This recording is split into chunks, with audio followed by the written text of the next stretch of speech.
Top story, Andrey Lugovoy is calling himself a victim, not the murderer, in the Litvinenko case, saying the British Special Services used him as a scapegoat to cover the real reason for the murder of the former Russian security officer.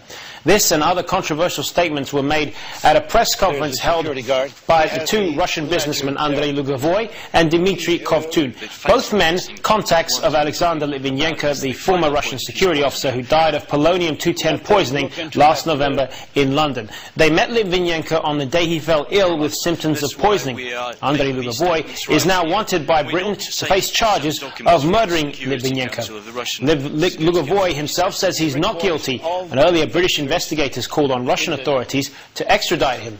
Moscow has refused the demand, as Russia's constitution doesn't allow the extradition of its citizens. For more on this, we'll cross live now to our correspondent, Alexandra Kashenitskaya, who was at that press conference. Alexandra, what more can you tell us?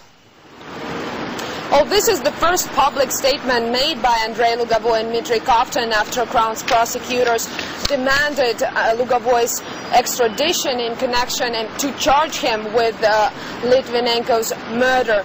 Now, of course, Lugovoy says he's not guilty, and he also says that he's not going to be a scapegoat. That's why he's making this statement public in order to face the accusations and in order to answer the accusations that were brought up against him. Now, he even offers three versions that, according to him, could have led to Litvinenko's death. Now, here they are. I have three versions of the poisoning of Litvinenko. Analyzing the behavior of Litvinenko in November 2006, he was disappointed in Berezovsky and those who were handling him in the Secret Service, and they were not giving him enough money. I had the opinion that he was getting out of control of the British services, Secret Service, and trying to recruit me. And this, of course, he began to lose faith in the British public, and he went over beyond the framework of the role as a spy. The British didn't like it when he boasted about his ties with the MI6 and working with British Special Services. He just representing the route of Gordievska and Kalugin, and it's difficult to shake off the idea that Litvinenko was getting out of control of the Special Services, and the Special Service got rid of him, if not by them, but under their control. And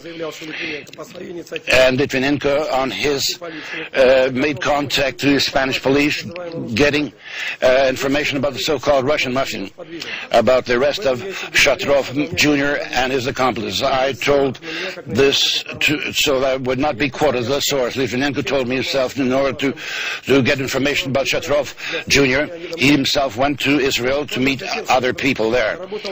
He made money this in giving this information to Spanish police, and he received royalties for this.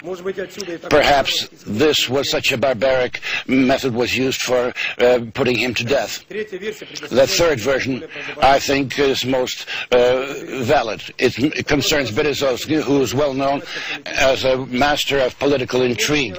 Litvinenko told me that Berezovsky actually removed him from the payroll and cut his payroll by 3 times. Lately, he himself, Alexander Litvinenko, thought that they might reach an agreement to extradite Berezovsky to Russia.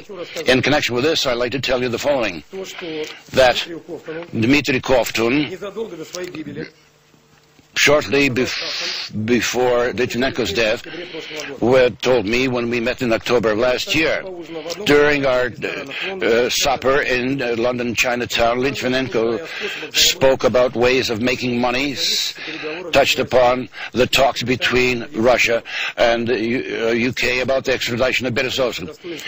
Since Berezovsky frowned upon the way Litvinenko was working, who saved his life 7 times, and Litvinenko had great material compromising concerning the illegal activity of Berezovsky in UK. And if this was made public, at least part of it, concerning the circumstances how Berezovsky acquired the status of political refugee, he would have problems.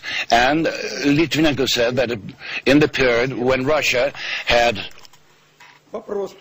raised the question about of the extraditing Berezovsky from the UK, it would be give such material to Berezovsky, and this material would have cost several $1 million if it was given to Berezovsky, and paying for the training and teaching of his son in London. Litvinenko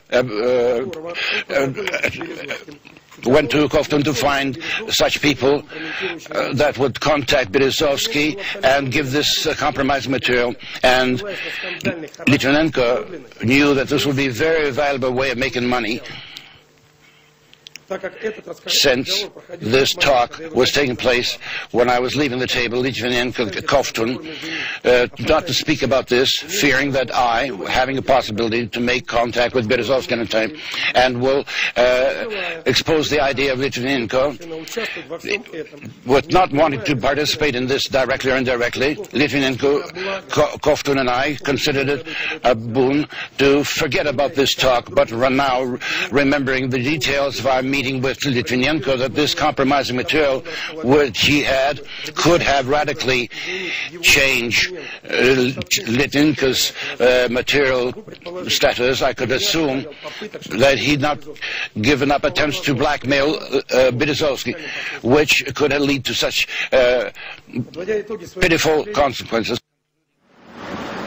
Well, certainly the hottest issue that was brought up by Andrey Lugovoy during this press conference was his accusations against British intelligence service, or MI6. And Lugovoy said that MI6 was offering a job to Lugovoy, and they were offering him to work as an agent for British intelligence and also to collect compromising materials against Russian officials, in particular President Putin.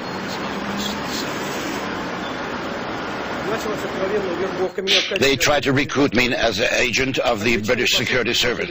Essentially, the British asked me to collect compromising material on President Putin. For example, I was to collect some information in respect to one of the state officials. They tried to collect some compromising material against the president, and they wanted to get that person into London and would get some compromising material. And I will report this evidence to the Prosecutor General's office. Well, certainly with these kind of serious accusations, journalists were really interested and asked Lugovoy if he has any decent proofs for this. It's a very serious allegation to suggest that MI6, the British intelligence service, was involved in Litvinenko's death. In effect, you are accusing the British government of involvement. Do you have any evidence for this? Yes, I do have such evidence.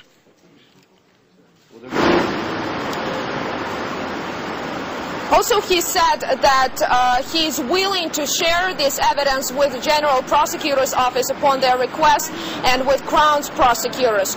Well, moreover, Lugovoy said that Berezovsky and Litvinenko were also agents of MI6, and they were working with MI6. In fact, this was one of the reasons why both of them got political asylum in Great Britain. Today I'm ready to make a statement which should throw some light on this murky political story with the role with the British Special Service, the Berezovsky and the deceased Litvinenko. Incidentally, Litvinenko was recruited, and after the advice of Berezovsky had given to the Security Council of the Russian Security Council, and also to agents of MI6, and got assailant for Berezovsky. Well, Russia cannot extradite Andrey Lugovoy upon the request of Crown's prosecutors, as it contradicts the Russian constitution. At the same time, there were a lot of questions if Andrey Lugovoy would be willing to go to London himself and to face the charges. And today, journalists certainly asked Lugovoy if he is going to do so, and he said that right now he is afraid for his life and the life of his close ones.